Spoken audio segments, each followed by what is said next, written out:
Hello sunshines and welcome to Demos with deVa. Today we're taking a look at Ghostpia by Chosuido. This visual novel mixes the adorable art style of an illustrated book with glitches and noise effects. There are no choices to be made. There's only a lonely girl in a ghost town and her story full of mystery, friendship, and a bit of violence. The full game is due to be released in 2023. Check out the link in the description below to play the demo for free. This was recorded over on my Twitch channel, so head on over there and hang out with me Tuesdays, Thursday evenings, and Saturday mornings. If you want to see me play more demos, drop a like and a follow and let me know in the comments what you want to see me play. Warning: this video contains strong language and imagery that some may find disturbing. Discretion is advised. Now without further ado, let's get started.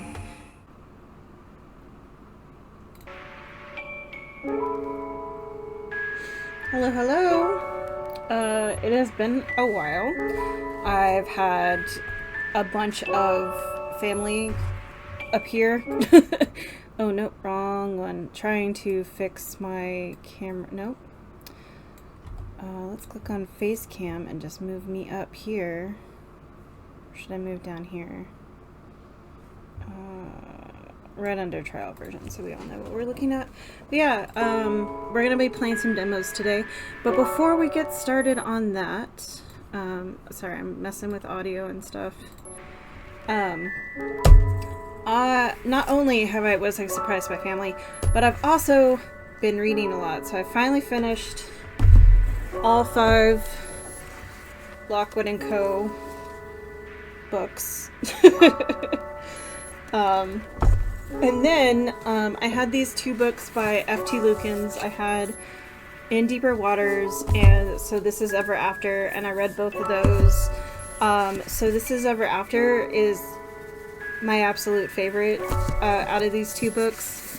I wasn't that impressed with In Deeper Waters. I felt that it was like, there was a lot of characterization that was too inconsistent, but this one, like, all the flaws in this one were fixed in this one.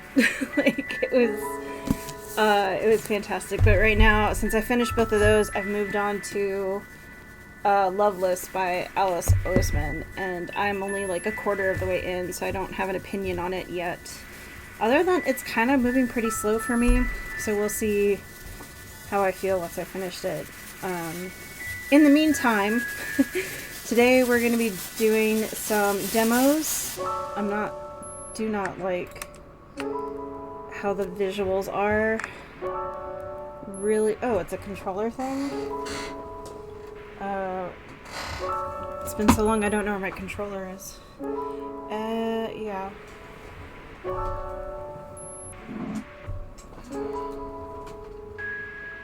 Where is my controller? Where are thou? Oh, you're here. Found it. Oh crap, what did I do? Visual effects. Turn that nonsense off, because I cannot see that. Let's go ahead and do full screen on. And volume. Everything's already half, that's pretty good. You need to go down a bit. Excuse me. I am still allergic to everything, so that hasn't changed at all. Yes, now I can read things without my brain dying. Yeah, it looks so much better. Okay. So this is Ghostpia. I have nothing, I know absolutely nothing about it. However, there is I'm actually going to put this here. We are in the Ghostpia demo. Trigger warning for violence and other things that viewers may find disturbing. So yeah, I know nothing about it other than that it had a trigger warning at the beginning of the game. So let us figure out what to do from here. Episode 1, there's a new town person in town. Do you want to start by reading from episode 1? Yes. Basic controls. Press A to progress through the story. You can always press toggle to go back. Okay, interesting. It's been a long journey. It's dark by the time I get out of the station. A cold breeze blows and I suddenly want to go home. This is a ghost town. It's certainly lonely enough to have earned that name. Despite my reluctance, I quickly remember why I came here. To fulfill her wish. Hold on a second. I forgot to find... I need to put Twitch up so I know what I'm doing.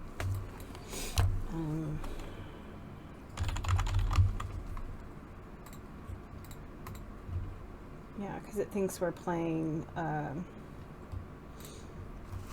something else. I had saved a bunch of demos. Sorry for the interruption. I had saved a bunch of demos, but they are no longer available on Steam, and so Steam won't let me play them. So, you know, fun times. I whispered to myself, I've come to see you.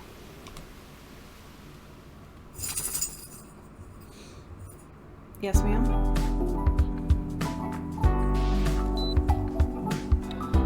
This is like the second one I played that had animation like this. Or just like nice animation. Hey, Night, look at that.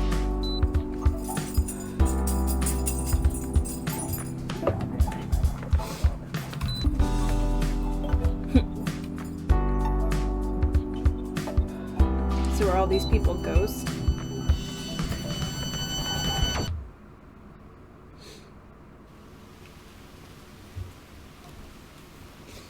It's been my dream to dream. Lately I've been sleeping all the time, but I haven't dreamed at all. I want to dream. I want to escape from reality and go elsewhere. But no matter how much I sleep, the world of dreams just won't welcome me. Have I ever even had a dream? I'm not quite sure myself. Ooh, I need to stop yawning.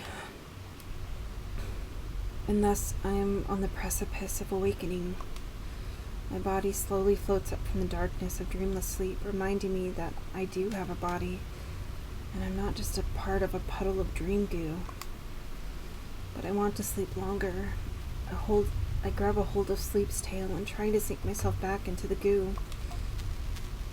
When I let out a yawn and open my eyelids, I recognize the sound of a ringing phone. So that's what woke me up. That trifling realization sends sparks flying within my brain, instantly casting aside my drowsiness. I've woken up once again. My heart feels cold, heavy, as if someone had poured icy water into the empty hole in my chest. I don't like that sound. I look outside the window. It's almost dawn. Everyone's starting to go home. The air is hurried and restless, but somehow satisfied and overflowing with hope. And then my heart gets another degree colder. Let's go. I quickly grab a change of clothes, put on my coat, and head to the door leading out of my one-room apartment. I wince at the cold sensation of the metal doorknob when I turn it. Once I walk through the hall and down the stairs, the door there leads outside. Ow. Don't like that. It's the same outside as ever. Thick snow covers the ground like always. Good thing I brought my boots. A cursory glance at a nearby brick fence reveals graffiti in a language foreign to me. Behind it in the distance are buildings covered in pastel candy-like colors, except now they're faded, dull, and ambiguous. There aren't many tall buildings, but what does stand out, though, is a cylinder thrusting forth from the middle of town, as well as the peculiar silhouette of a church in the distance that almost looks like it's got an onion on top. In any case, I've got the feeling that this isn't the place where I belong. This is a ghost town. Someone decided it'd be called that. Or rather, that's all anyone's ever called it. This is a ghost town after all. There's not much else here, so if you're not going to name the town after its inhabitants, what else are you going to call it? It's ghosts that live here. Or rather, that's all anyone's ever called them. I think that's the only thing they're comfortable calling themselves, since they live forever and are active at night. They really are ghost-like in that sense. But I guess since, the like part is off-putting, they settled on straight-up calling themselves Ghost. Naturally, I am a ghost myself.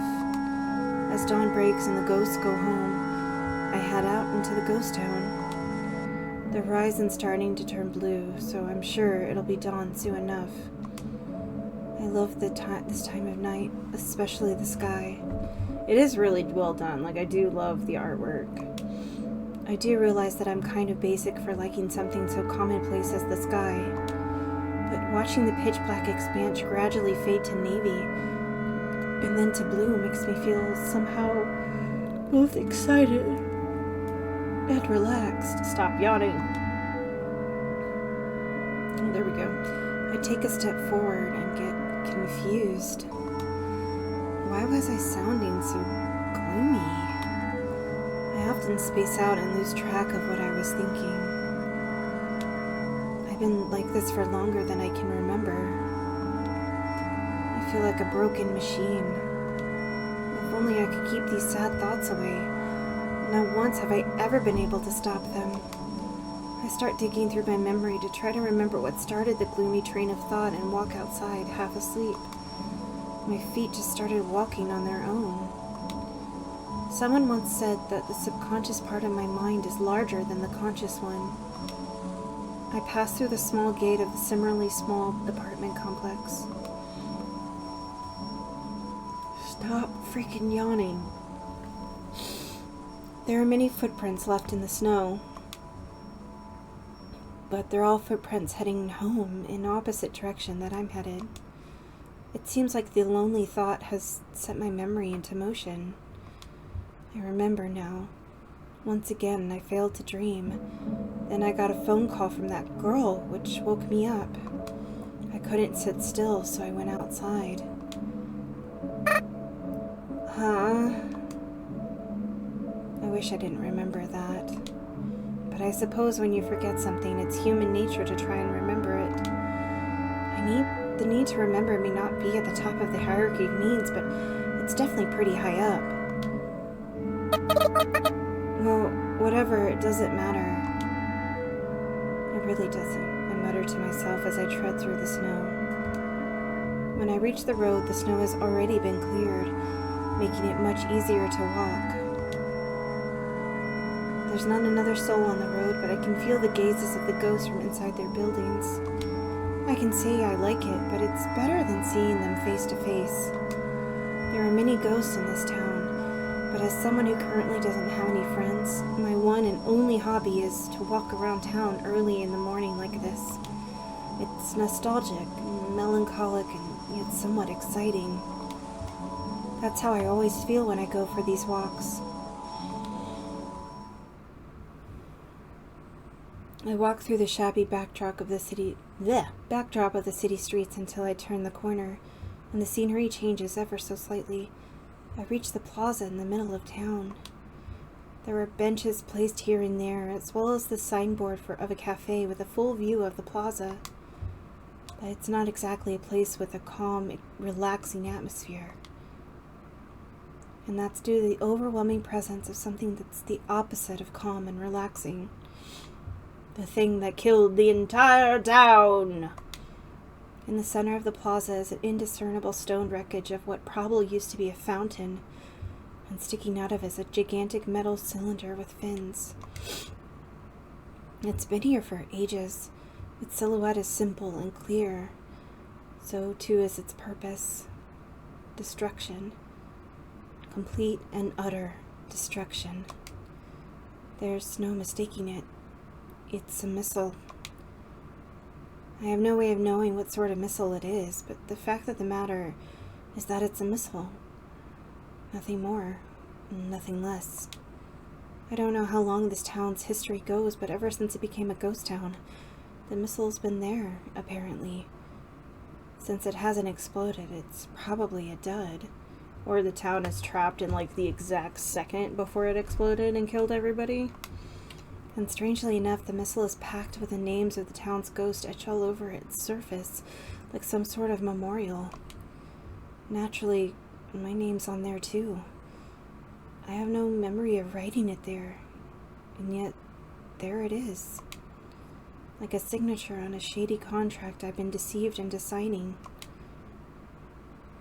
Maybe I'd be a little proud to have my name here, if I liked this town, but since I don't, it doesn't make me happy at all. Instead, it makes me feel like I've been bound to this depressing place, so if anything, I find it disgusting. Ow! Tsukaya kick! I take 2 or 3 steps back, get a running start, and give the missile a good kick. Specifically, I aim at the spot where my name is written. Someone speaks up from behind me. You idiot! What if it explodes? Shocked, I turn around to see a red-headed girl I recognize. She's a person, or rather a ghost I'd rather not run into.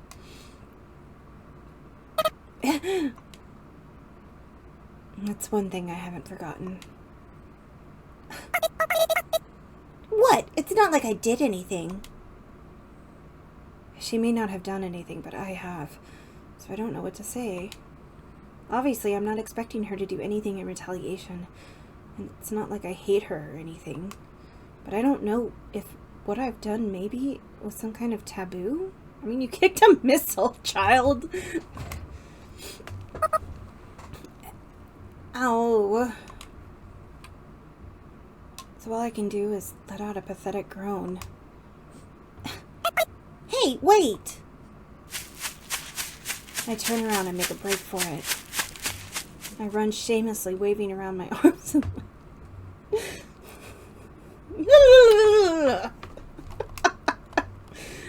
That's all I'm seeing in my brain. Anya, that redhead, appeared right behind me, so I have no choice but to make a loop around the town that's roughly shaped like a circle in order to get back home. I try to run fast, but my body doesn't feel like it. I keep tripping and almost cry every time, but before I realize it, I'm back home. When I close the door behind me, what?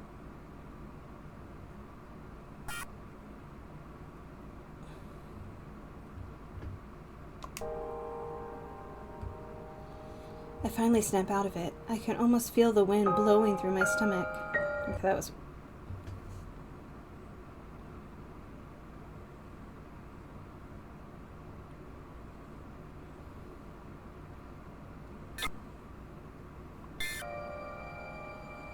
weird.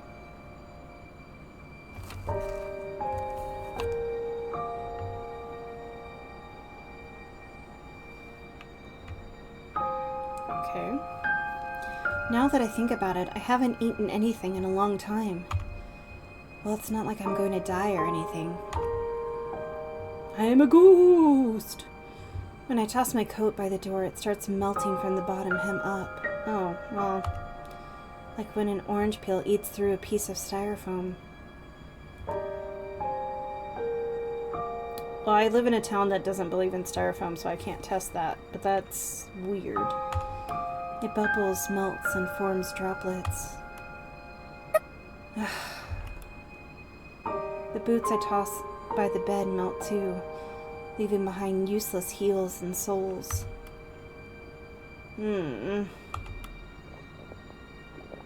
By the time I toss myself onto the bed, even my feet start to melt.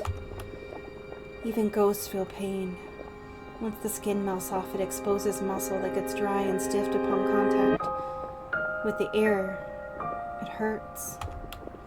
The smallest flicker of air in the room causes me unbearable pain, as if rubbing irritants into open wounds. Ghosts can't survive the morning sun. The reason I kept tripping over myself on the way here may have been a result of losing part of my leg muscles. Thinking about that possibly helps distract me from a little from the pain. But it's not as much of a problem as it may seem. It's no big deal, really. Nothing dies in this town. Just leave it alone for a while and everything will be back to how it should be. To sleep is to temporarily lend your body to the darkness of slumber. By the time I wake up, my body will be back to normal. My legs will have healed and I won't hurt anymore. Hopefully. This sure hurts. I speak up even though I know there's nobody there to respond. Well, it'd be nice if there was someone to respond. Someone to sympathize with my pain. Maybe I'm a little lonely. Did a teardrop fall onto my pillow? Or was it just my imagination? My eyes fall shut before I can find out. Yeah, so everybody in this town died. I can see a town and off into the distance. I'm heading there at full speed. To the left and right is nothing but an endless snow desert. Up ahead, railroad tracks stretch far into the distance. Behind me, the railroad ties blur together, which is a sign that we must be going pretty fast. At this speed, I should be feeling the wind onto my skin, but I don't feel anything on my body. It's only now that I realize I don't even have a body at all. Without a body, I exist as nothing more than a perspective that's somehow chugging along the railroad like a train. Without a body, I don't get tired, so I just aimlessly watch the scenery flow by. Once I'm about a few kilometers away from the town, I finally recognize it. That's the town I live in. That's a bit of a relief. At least it's not some strange, unknown territory. Before long, my trained self will arrive at the station. But as I gradually slow down, my body doesn't feel a thing. Not even momentum.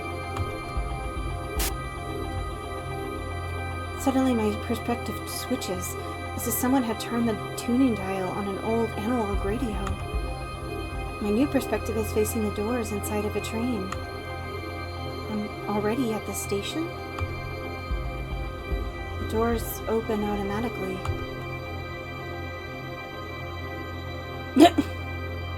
There stands a girl. She pulls the corners of her mouth to the side to say bleh before telling me, "Welcome!" Welcome. I've lived here for a long time, so I don't need anyone to welcome me. What's even going on? I try to tell her those things, but I can't speak at all. By the time I wake up, it's completely dark outside. Ghosts are nocturnal creatures, and thus the town's bustling with liveliness. No dreams again. The pain in my legs and the damage to my clothes have been both vanished as if nothing had happened. I'm just a little relieved. I think I woke up much earlier than usual. I check outside the window again as part of my daily habit to see how much time is left before sunrise.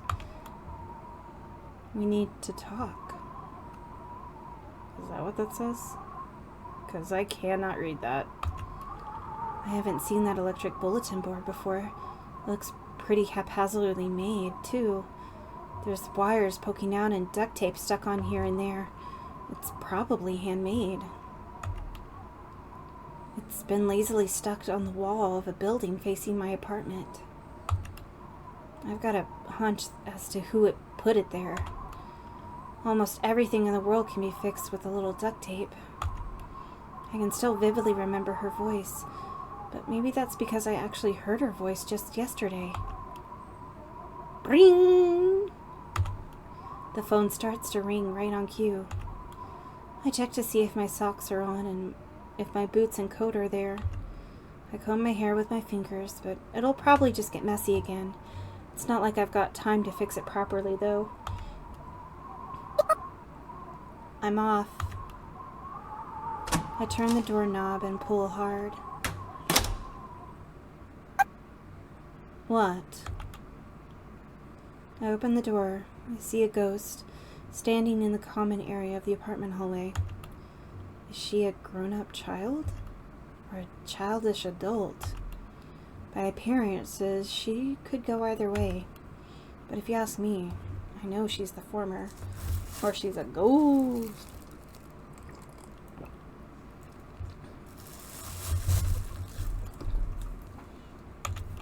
I think she's beautiful. She's a lesbian ghost. Yoo-hoo. Even as she starts talking, she doesn't stop filing her nails. She's number 2 on my list of people I'd rather not see right now. If it's not obvious, number 1 on the list is that red-headed girl, the ghost named Anya. Pacifica. Long time no see, Sayoko. When I hear her somewhat friendly tone, it takes everything I have to keep my mind from unraveling. Pacifica's very smart. I get the feeling that all of this was part of the girl's plan to get to me. Those two know me. Probably have for far longer than I've known them. I need to go on a walk. I know I can't oppose her, but I know I can't just not oppose her either. Listen to what I have to say, and you can go on as many walks as you like. I'm getting dizzy. Pacifica speaks softly, but has a firm fortitude. I don't think anyone can meaningfully oppose her in any way. The phone keeps ringing behind the door I just shut. It's kind of nauseating. But I'm sure you'll find what I have to say quite interesting. It's not like I don't want to hear it, but why me? Please don't get the wrong idea. I just need help. Help? Pacifica takes a step forward, closing the distance between us. My body tenses up. I can't be sure she isn't carrying a knife. Not like she isn't allowed to. Whatever. I'll just put up with it for now. It's not like I'll die or anything. As I let my thoughts run wild, I suddenly smell something sweet. Something relaxing. A new ghost has arrived.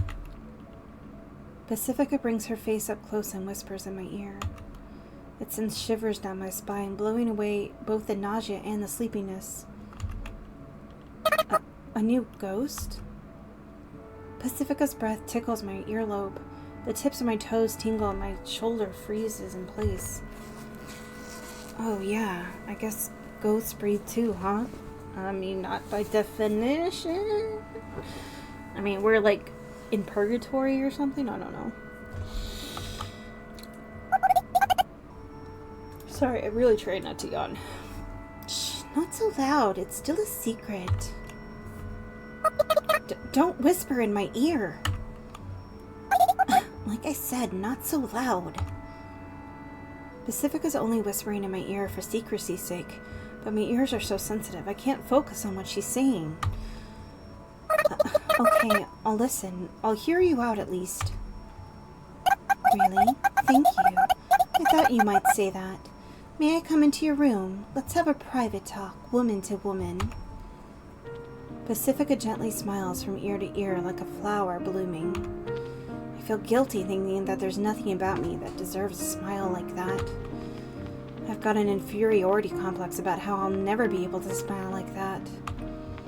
Those two thoughts gouge at my heart. Pardon the intrusion.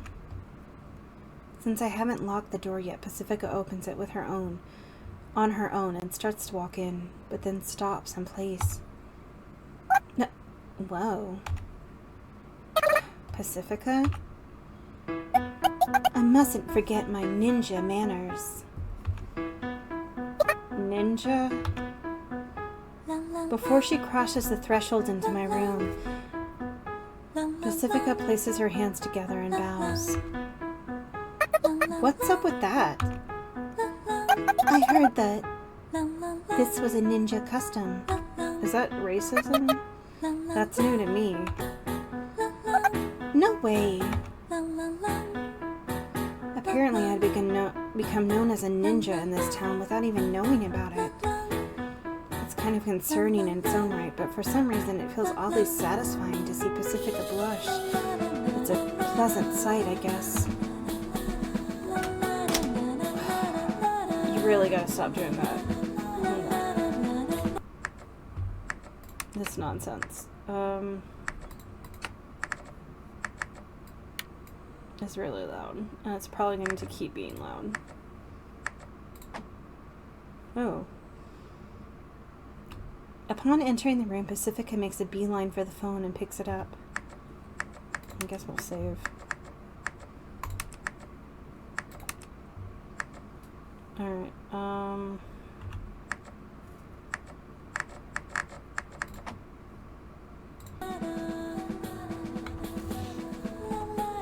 She simply says, "Yes, it's me. Yes, that's right. Yes, please wait. Goodbye," and then hangs up. "I brought you something. Sorry, but could you boil some water?" Did you see a kitchen in this place? I place a pot on the stove and return to the table. Pacifica takes a bottle of instant coffee out of her handbag. She then takes out a tin of preserved biscuits. Ah.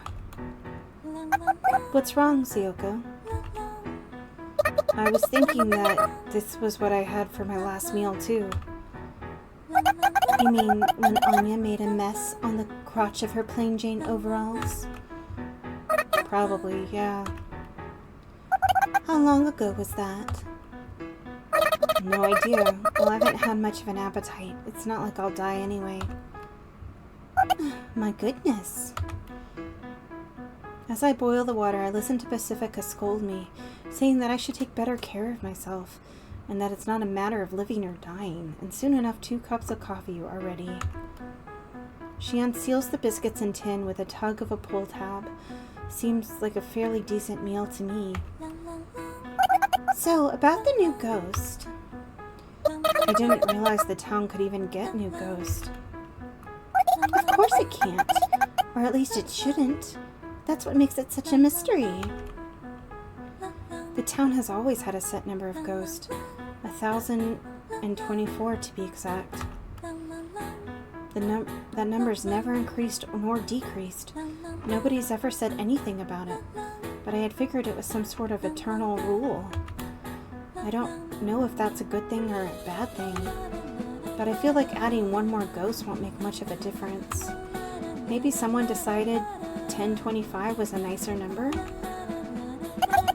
She's a girl, around your age, Sayoko. I see.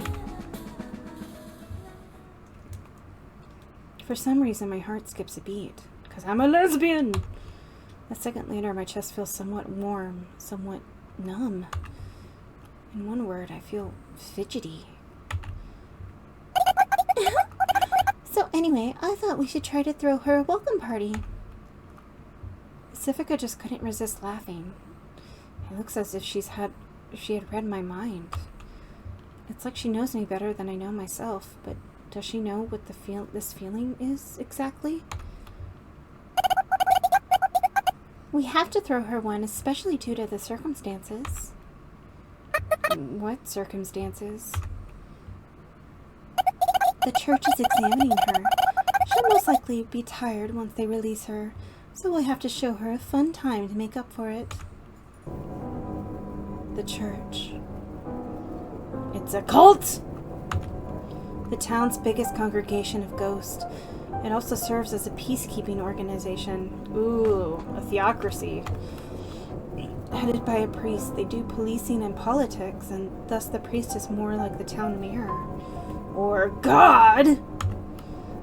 Very few ghosts know what goes on in the church, but Pacific is a pretty influential ghost as far as they go.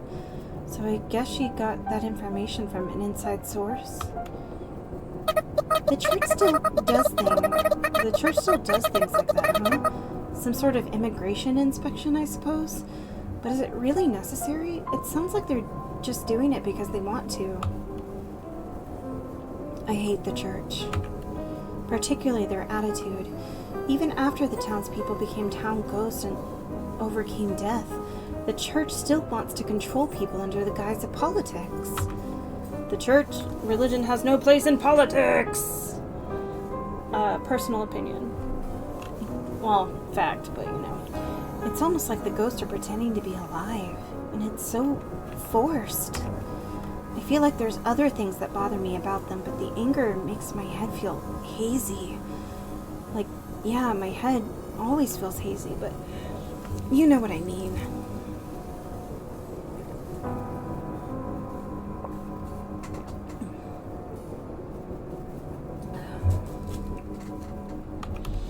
I can't even remember what it is I'm angry about.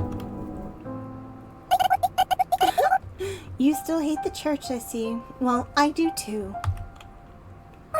Those guys are poop. Church is poop! Church is poop! Church is poop!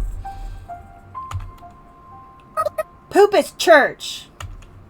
I pooped in a church once. The two of us laugh, like two boys in uniform merrymaking while oozing with pure, unadulterated youth. Youth, that's not exactly a word I can relate to. So, Zioko, will you help me out? We're going to burn it to the ground! Okay, I'll help if I can. Oh yeah, I'm gonna take like a little artistic thing here and just kind of like gush about some of the choices that were made in this. Like,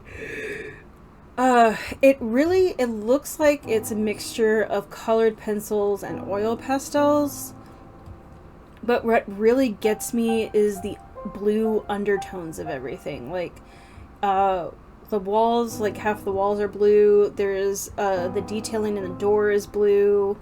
There's like, underneath, like the shadows have blue in them. There's blue in the really red, the one red thing in the room is really blue, like has blue undertones. And like this undertone of blue just really brings this picture together. I also love the crackling on the walls and everything. It's like this is just really well done. Like on a color like a technical color aspect of everything. It just looks really, really well done. And I love the detail in the window as well. And I love this. I love looking at this. And I hate that I have to read so much because it makes me not focus on the art that's happening around here. I love this. I love the art so much in this. Thank you. I'm so happy. When Pacifica hugs me tight, my body stiffens. There's nothing I can do. I figured I needed some sort of opportunity to do this, so when I've been waiting for a long, long time, I'm so happy I could talk to you like this. Pacifica talks earnestly between sobs. That's right. While she may act overly mature sometimes, that's all it is, an act. Everyone who's close to her knows this. I remember more than I thought. I feel happy that I remember, but it also feels odd that she's got some attachment to me. It's a swirl of emotions, like a spinning barbershop pole. Pacifica's as gentle as ever. She hasn't changed, but what about me? I feel like I've changed a little, the same way milk changes after its expiration date. A change you can smell with a single whiff. I can't go back to being me. I suppose that's how I describe the way I feel. I guess I was just looking for an excuse. You've always been so close. I just need a little courage to speak out to you. Oh. There's nothing I can say. Being touched makes me feel safe. I don't want to let you go ever again. But at the same time, it also makes me anxious. After all, I have no idea how I could ever repay someone who makes me feel this happy. You don't look very happy. If I get too comfortable taking advantage of her kindness, she might start to hate me. And I don't want her to hate me. I can't find the words to say. With just a simple hug, all of these feelings are revolving around inside me. God, I just stop yawning. And I'm just so afraid that I'll end up crushing this moment into dust. And just like that, the happiness has faded away completely, leaving nothing but coarse anxiety coursing through my heart. I'm not just used to dealing with kindness. Pacifica suddenly lets go, and for a second I hear that my worst fear has come true. But the reality is slightly different. Sorry, Sayoko, but, what is it? Are you showering properly? You, kind of smell like spoiled milk. I need to change...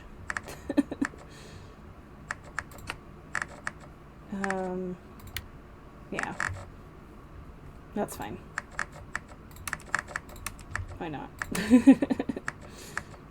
We're gonna back and close. Oh, now that you mention it, I haven't showered since the other day. Which other day? You know when Anya spilled coffee on those ugly overalls of hers? The poop talked! Pacifica leaps backwards away from me. There's a look of fear on her face that she probably wouldn't want anyone else to see normally. Well, I mean, if nobody's gonna come see me and the air's not humid, then why bother showering? What happened? I don't want to let you...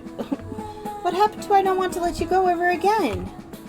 Who asked you, you 100-year-old poop? It's been 100 years. The very concept of a calendar has disappeared from this town, so time has become incredibly ambiguous.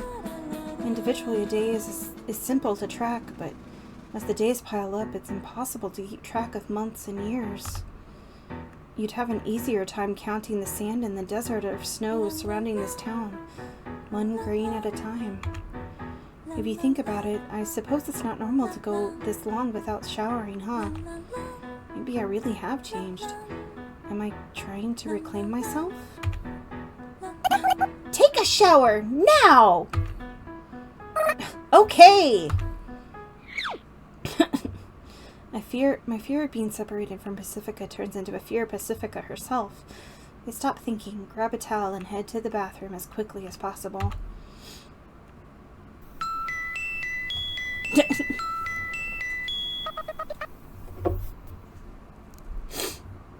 Okay, is that it?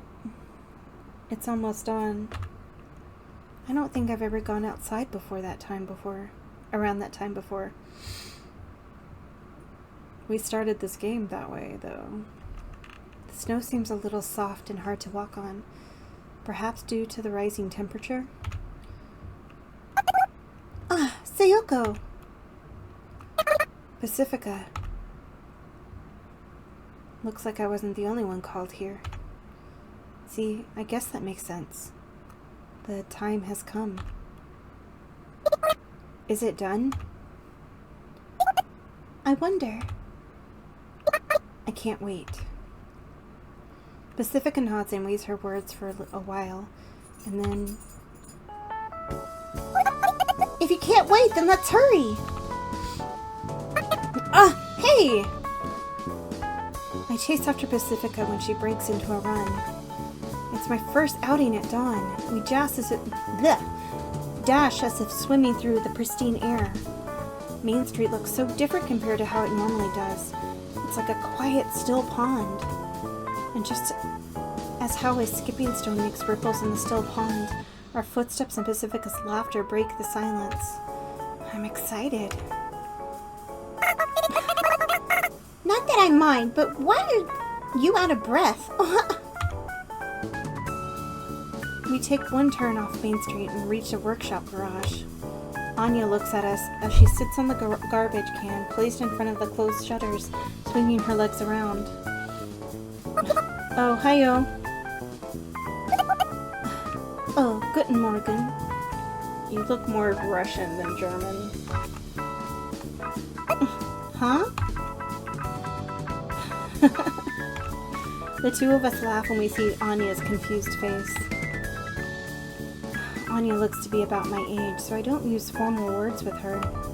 Pacifica seems to be older than me, so I've ended up using formal words with her, but not because I'm trying to keep my distance from her or anything. And it's not like I don't respect Anya either. Don't those greetings mean anything? Not really, Poop. You starting something? Well, this is how things usually go. Though something special's waiting just around the corner, that doesn't mean things will suddenly change between us. Well, whatever, I'm tired, so let's get down to business. To defeat the Huns. Anya sighs.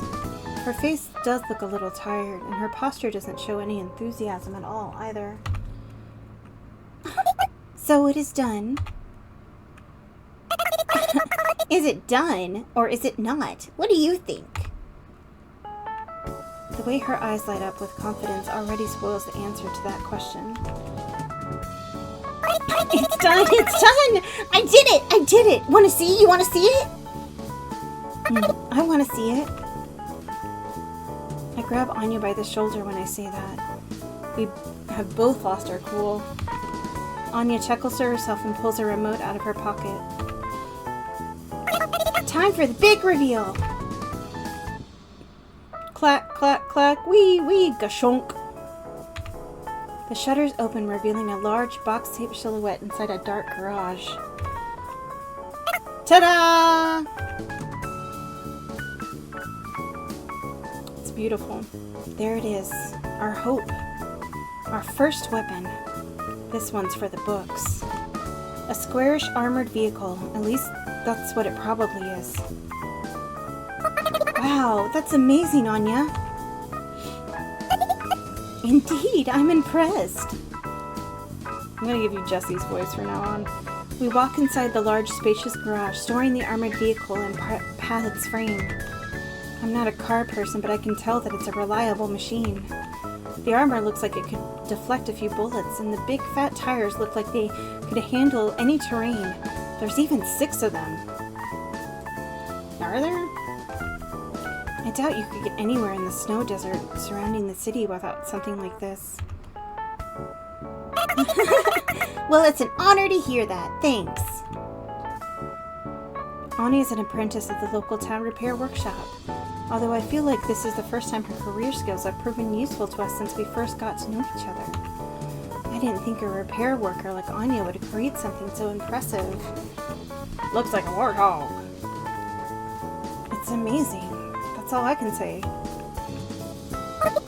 You think we can leave with this thing? I mutter as Anya shows us inside the car. We sure can. It certainly seems so. Our goal, or rather our dream, I suppose, is to leave this city. Or to be more accurate, it's to head out to my home country, which may or may not be on the other side. My friends and I have been working day in and day not out towards that goal. No idea how far we'll have to go, but I made sure we can pack a lot of food and stuff. Should we bring board games and stuff too? Wouldn't it be too bumpy of a ride for board games? Oh, good point. Boy, I am tired. Time to sleep. Just conks out. Anya lies down on the hard concrete garage floor. I look outside the window. Sure enough, the sun's almost fully risen. Ghosts always get sleepy in the morning. They can barely stay awake until early morning, but even then that's cutting it close. Oh, no fair. Me too. Pacifica lies down next to the already half-asleep Anya and curls up. They look so comfortable, it makes me want to lie down next to them too, but there's something I have to do before that. I get the garage shutter remote.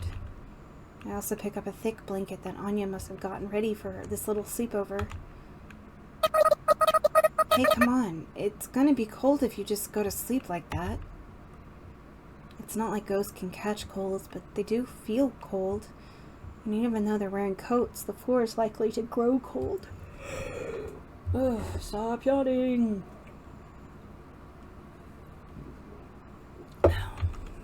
I press the button on the remote and the shutter shuts with a rattle. I lie down on the concrete floor and loosely spread out the blanket. Say, Anya? What? Did your boss help you? Not really. It doesn't matter either way, but... Huh?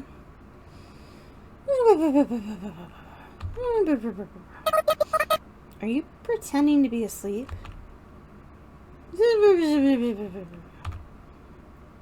Well, whatever.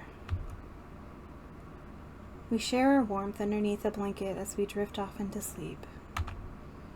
Eventually, our consciousness melts as we all enter one dream. If only a dream. A dream that's more like a pipe dream. Drip. And with that last thought, I sink deep down into the ocean of sleep. My vision blurs as if crossing the surface of the water. My eyelids are heavy.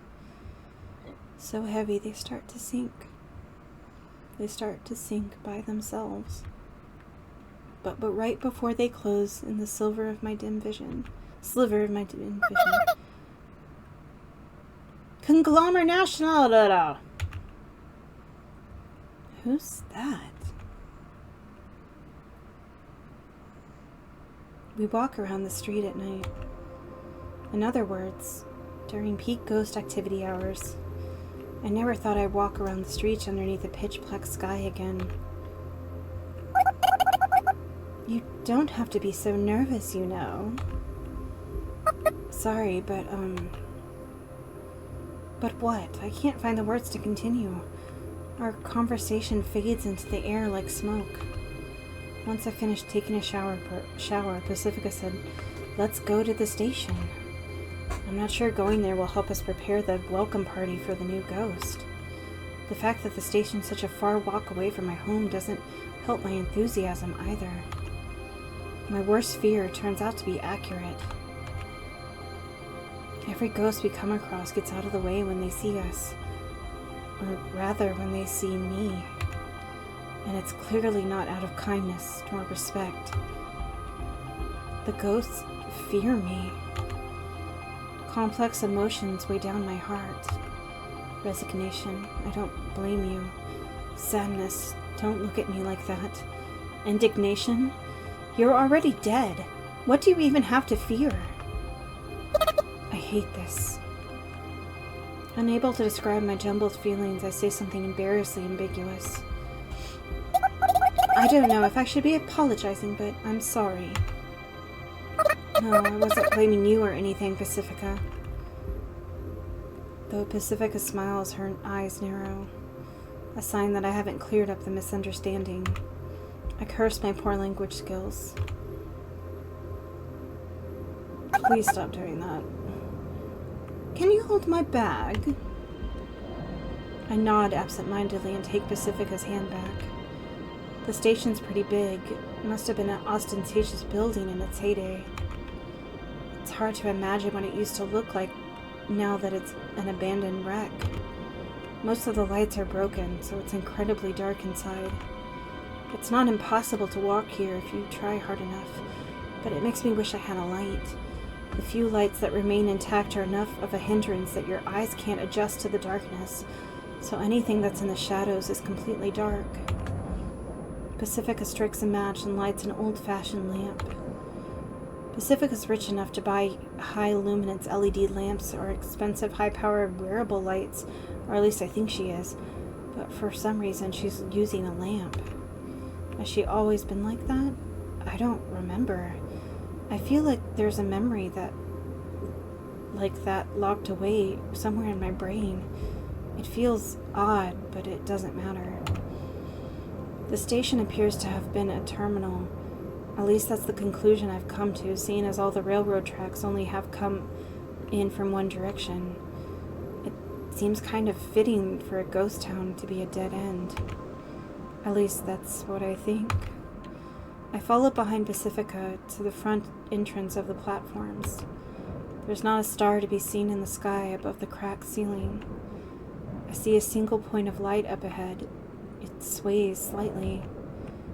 Several dozen meters ahead. There stands a young red-headed girl. Yes, she looks nothing but young. Her name is Anya, a ghost I used to be friends with just as much as with Pacifica. Sorry for the wait. Doesn't matter. You sure took your time, though. You run into any problems? Each time Anya's body sways, the float light hovering a little less than a meter above her head sways with it. I'm not sure how that thing works, but it makes her look kind of funny, like an angel halo. I mean, doesn't that seem funny? A ghost cosplaying as an angel? I had Sioka take a shower. Oh, I see. I stay silent. I decide not to say anything unless spoken to. Long time no see. Yes, I guess so. It looks like I win this time. Whatever, Passy. It's not like I wanted to win anyway. And I didn't want to lose, Anster. Anster just doesn't sound right. The two of them exchange playful banter, but Anya's face looks a little stiff since I'm here. These two are my only real connection to the town. Judging from what they said, I guess the two of them were betting to see who could drag me out of my room first. But I'm not enough of an idiot that I'd say something like, "Don't use me as a pawn in your games, you two." It's necessary just to accept these sorts of things if you want to revive interpersonal relationships that have remained stagnant for years, or even longer. Okay, Sayoko, let's head to the garbage dump. Why the garbage dump? I want to ask, but instead I stay silent. I don't want to disappoint them. Despite the things I say, I dream of reviving our friendship. Okay, let's go. A slight shadow seems to cast itself over Anya's face when I say that. It's a little frightening. Did I do something wrong? I guess there's no use dwelling on it. Alrighty. Anya claps her hands twice, and the float light above her head changes from an angelic halo to a shining sun. It's so bright, it makes me squint. It's so bright. Maybe a little too bright. This thing's a cheap model, so it's only got 2 brightness levels, but I figured this should be plenty for picking up garbage. That's good. That's true. Good job. You're a real engineering advisor.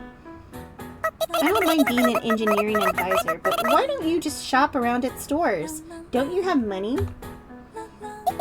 Isn't it obvious? Huh? Well, I guess. Anya shrugs at Pacifica as Pacifica starts walking ahead. Once my eyes adjust to the light, I follow behind. So does Anya. We didn't make eye contact, but you could say we're the same wavelength. Whenever Anya moves, her miniature sun sways, causing the shadows cast by rubble, signs, and pillars to stretch and shrink. Let me explain from the beginning. The needle on the compass points north. I know. Well, you really know your stuff, Anastasia. Don't call me Anastasia. But that's what Anya's short for, isn't it? Hell no. Don't just make stuff up. But it's cute. Like you're a princess. That's exactly why I hate it. Don't you dare try to make it a thing. We quickly backtracked the way we came. Thanks to the intense light, it was much easier this time. It's still pitch black outside the station. I get a little dizzy thinking about how long the night is. Anya claps her hands twice and the light fades. The light's mechanical core plops onto the ground. What a convenient little thing. Probably too expensive for me to afford, though. Then again, I guess I can't afford anything since I don't have a job. Apparently the new girl is being interrogated at the church. Yeah, I know. That's all we know. I'm thinking that even after she gets released, her reputation with the church will remain sensitive. And? If we go shopping for her, it may sour the shop's reputation with the church. Oh. Maybe it's different with your shop, but things could get complicated with other shops due to the church's strong influence on the economy. It's important that we care for the new girl, but we shouldn't cause trouble for other people either, right? Pacifica breaks into a smile. It's like the smile way more than that flawless, forced smile that she makes sometimes. Who cares? Rude. Shut up. Stop. As those two talk, we eventually reach the garbage dump. It's near the station, so it doesn't take long. Now that I know that the garbage dump was our destination, I guess it makes sense that we met up in the empty station. It's a perfect meeting place for an outcast like me. It's easy to think when you don't talk. Isn't that right, Sayoko? Uh-huh. I was just saying, it's been years since we've walked around like this. I suppose so. Would you look at that? Anya's facial expression changed again, I think. I guess I can still tick her off, even talking as little as possible. It's been hundreds of years, hasn't it? Has it been that long? I think so. Okay then, let's go with 9,999 years. I don't get why that quip's gotten so popular. I don't like it one bit. I don't get it. This conversation is reassuring in two ways. First, it's reassuring to know that my presence doesn't immediately ruin the mood. The second, it's reassuring to know that I'm not the only one who lacks a sense of time. Now that I think about it, I don't think I ever heard anyone else talk about it. But maybe I just don't remember? My memory is pretty much just a vague puddle in the back of my skull. Maybe it's because it's just common knowledge. Maybe I've forgotten what common knowledge is. Sayoko? Yes? Pacifica's voice snaps my inward focused consciousness back to reality. When I snap back to reality, there's this tall chain link fence standing before us. Part of it is made to open like a door. It's the entrance to the garbage dump. It doesn't look like it's locked, so we easily get inside. It's not like this place is off limits or anything, right? Nah, garbage collection isn't the, like, exclusive merchants or something. The boss and I come here for parts sometimes, too. Huh, really? Have you been here, Sayoko? I come here occasionally. The garbage dump is the alpha and the omega of this town.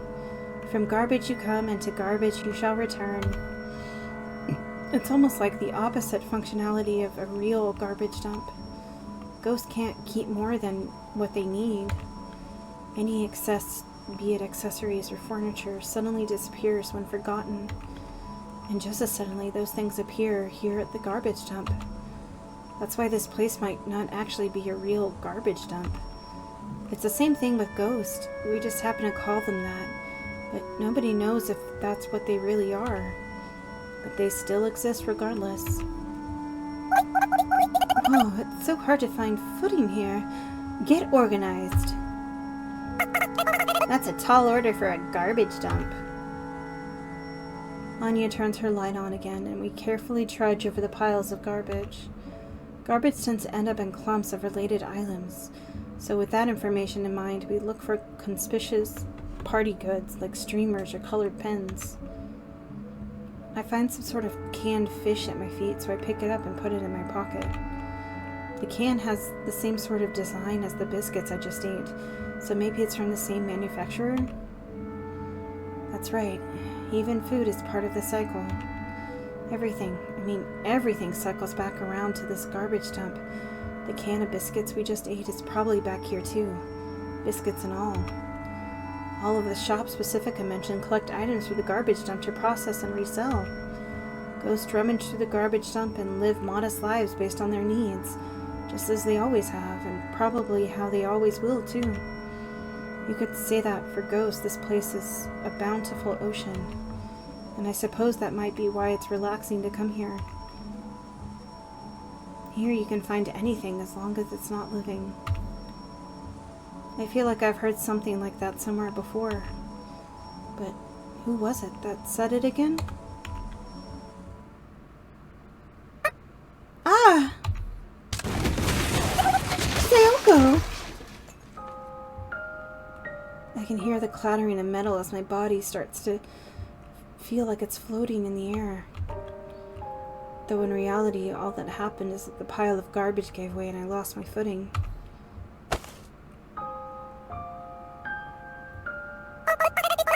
Look, you've got to be careful, okay?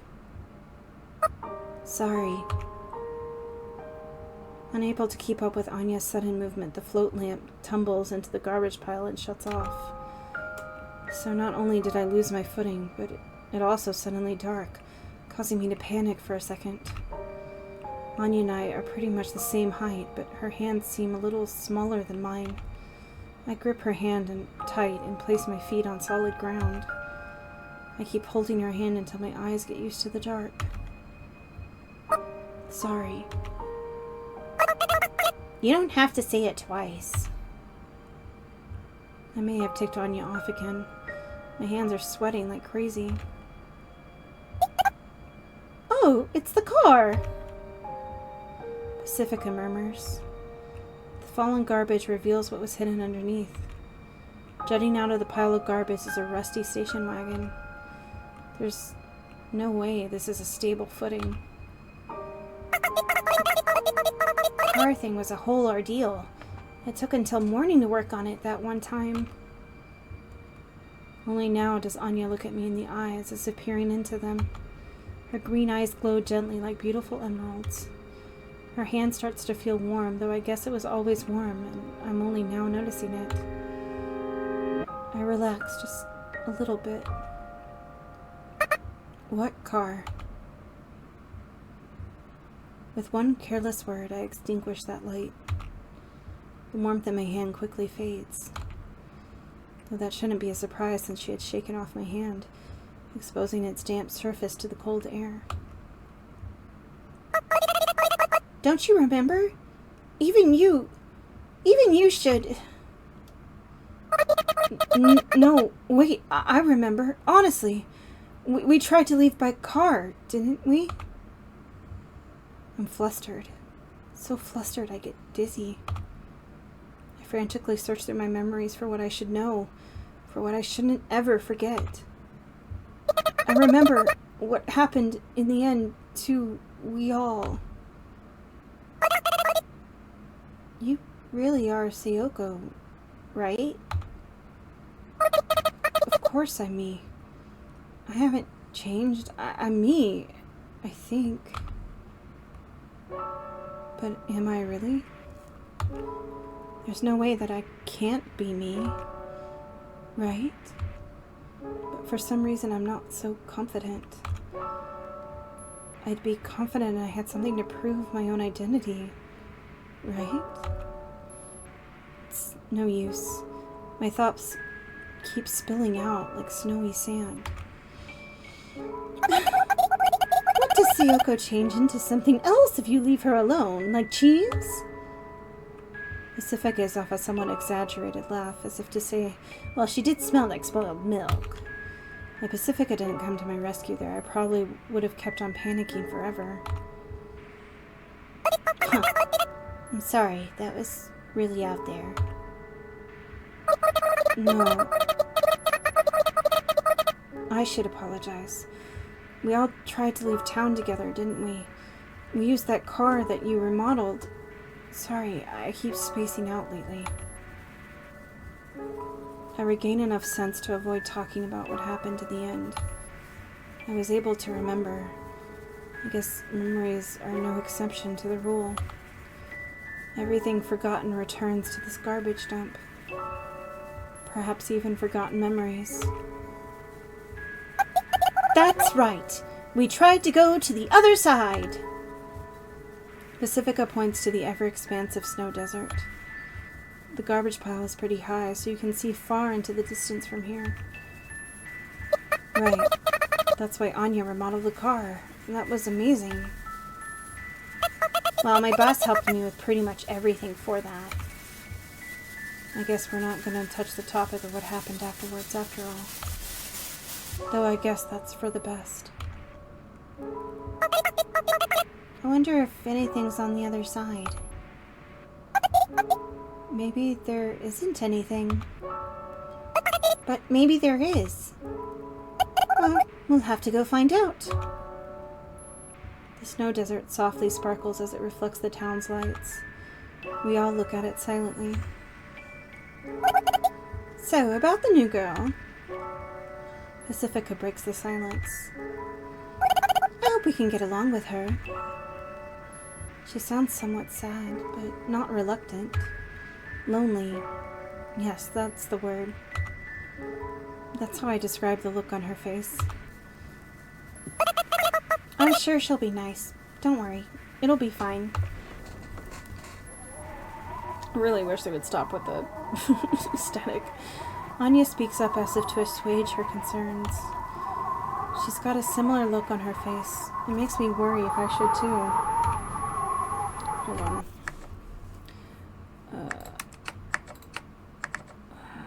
You can go down too, and so can you. And you might as well go down too. Everything goes down.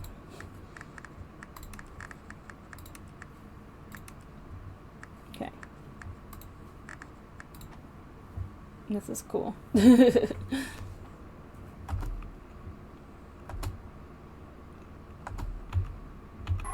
still plenty of time before dawn. We all just sit down and gaze across the desert for a while.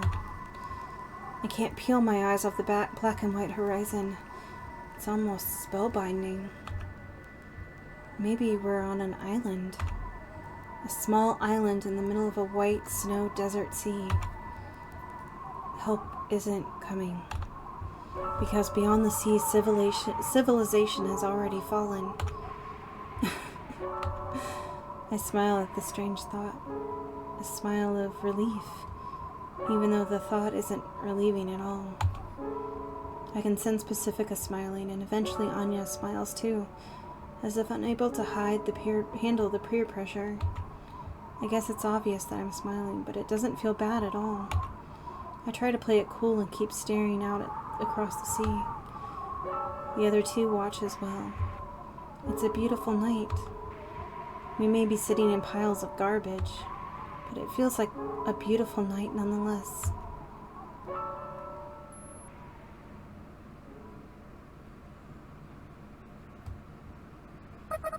About 60 out of 100. If I were to rate today, that's how high I'd rate it. That said, I give my rating the moment I crawl into bed, so my opinion may be a little skewed. I yawn, I sit up and take a sip of water from the plastic bottle at my bedside. A bottle I had just picked up earlier. The cold sensation passes down my throat. I let out another sigh. I'm too tired to even feel tired. I'm so tired of thinking I don't even want to think about being tired of thinking. That's how pathetic I feel. We were able to pick up all sorts of party goods, load them into a bike trailer we found lying there, and carry them off to Pacifica's place. Pacifica wanted to take home a small, stylish sofa, but got into a little argument when Anya said it was out of the question. I wanted to reflect on what happened today, but the moment I lied down on my bed, I thought, nope, not happening.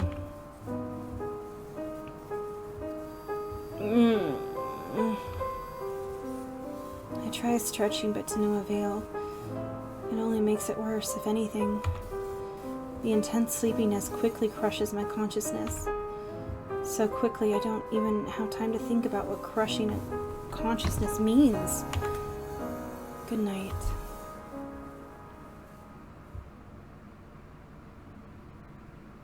The following is Hyoga's attempt of recalling her memories. Zzz. Ow. Okay, let's go.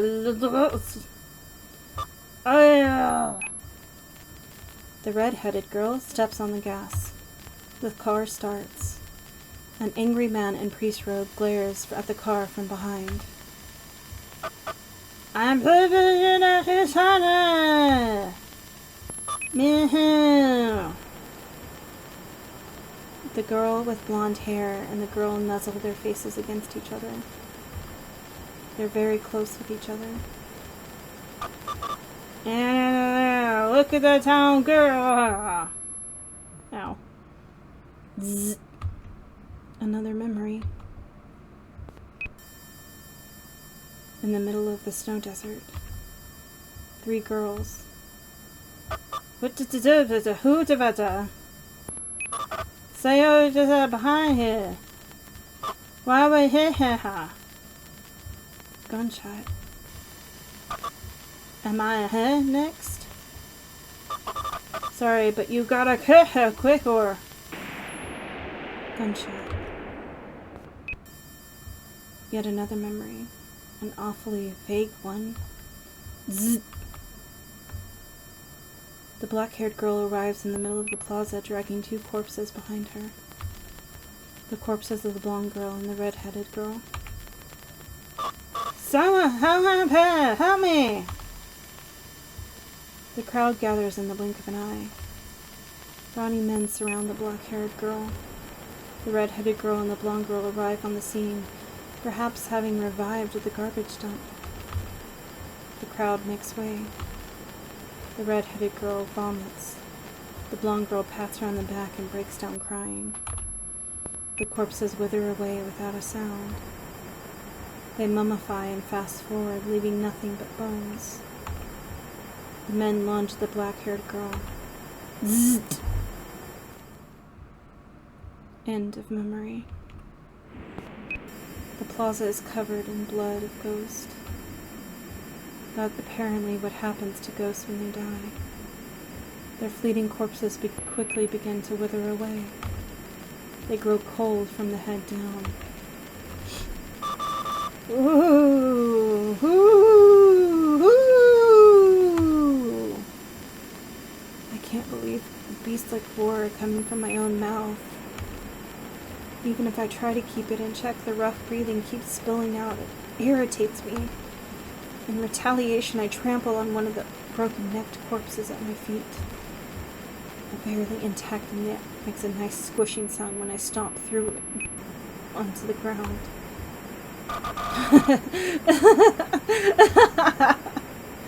I look up to see Pacifica and Anya staring blankly at me. Their eyes are empty, as if they're not even looking at anything. My mind is completely blank, but I do know I've lost everything. I try to escape. I turn my back to them and try to run away. And right behind me stands an unfamiliar girl.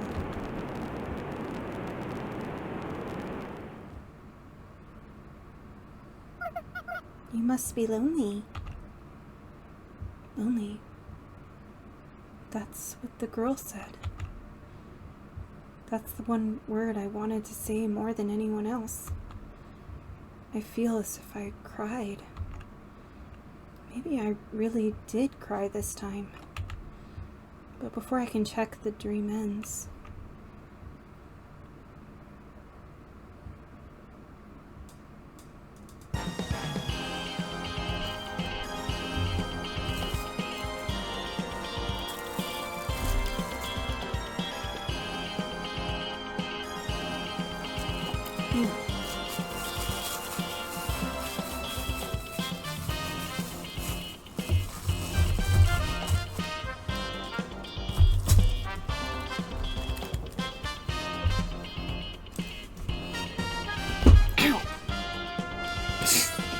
Kick the crap out of my ankle, okay.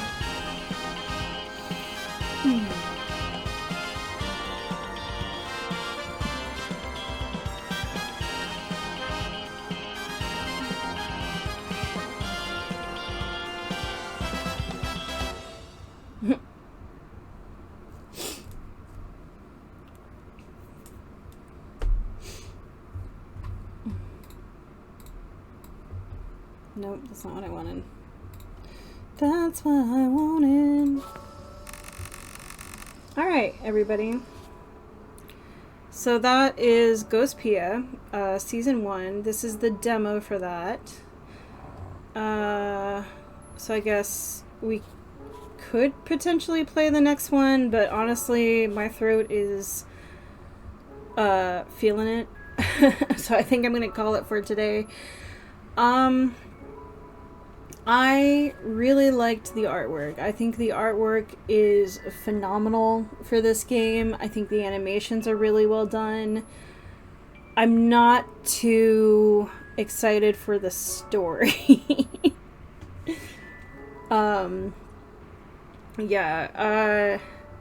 It's a really interesting concept. Like, it's a ghost town, but you're seeing it through the eyes of the ghost. I think that's a very interesting concept. Just the execution of the story itself is kind of dull to me. Or it's just not that super well done. But, you know, I'm all for sad things, so this might be something that I revisit when I'm in the mood for a sad game.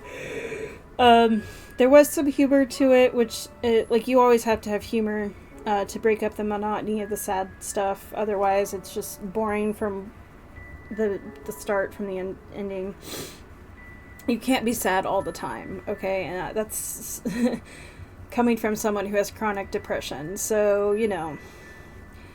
Pacifica and Anya are, like, Pacifica is definitely Pacifica, like, based on Pacifica from Gravity Falls, and Anastasia is from Anastasia. So, you know, not entirely sure who Sayoko is supposed to be. I'm not that up on my anime. But yeah, their designs are nice. Like I was saying about the backgrounds are just phenomenal. They're very well done. I'm just not into the story, and I really don't feel like doing episode 2 right now. It's like my throat is feeling it.